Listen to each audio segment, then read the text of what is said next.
Mimi nasukumana. Serikali ya kaunti ya Samburu imejitetea dhidi ya ripoti ya mkaguzi wa fedha za umma Nancy Gathungu ya mwaka 2024-2025 iliyofichua ubadhirifu wa fedha kwenye matumizi yake.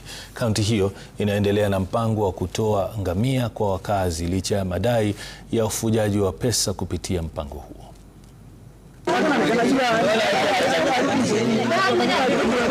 Makumi ya wafugaji walioorodheshwa kufaidi na ugavi wa ngamia katika eneo la Lomirok, Samburu Kaskazini wamejihami na vitambulisho vya kitaifa ili taarifa zao kunakiliwa kabla kupokea ngamia chini ya mpango wa serikali ya kaunti ya Samburu wa kusambaza mifugo. Hapa maafisa wa idara ya kilimo na ufugaji wakitumia fursa hiyo kutetea mpango huo uliotiliwa dosari na ripoti ya mkaguzi wa fedha za umma Nancy Gathungu kwa kukosa kuwasilisha stakabadhi za wale wanaofaidi na mpango huo. We are here to set the record straight. We have always submitted the list of beneficiaries during audit for audit purposes. Although unfortunately I don't know why it appeared that we did not deliver or submit the list of beneficiaries to the audit. They countersign. Each beneficiary will countersign. For transparency, we shall continue working together with the Office of the Auditor General. Mpango huo unapoendeshwa nyanjani na serikali ya kaunti ya Samburu kujitetea kuwa unaendeshwa kwa uwazi, wafugaji wameutetea vikali. Sisi alikuwa mbeleni watu mbili inapatiwa ngamia moja.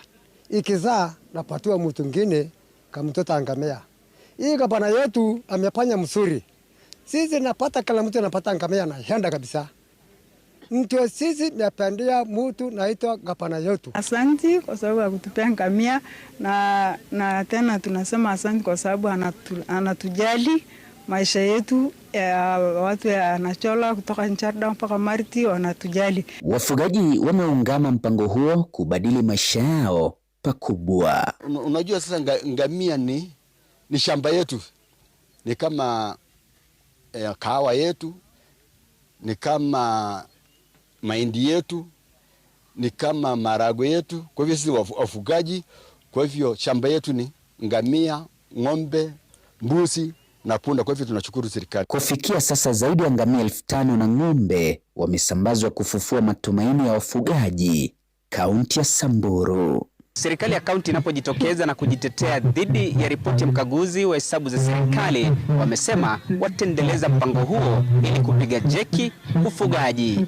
Bonfas Barasa, Runinga Citizen, eneo la Lomirok, Samburu Kaskazini.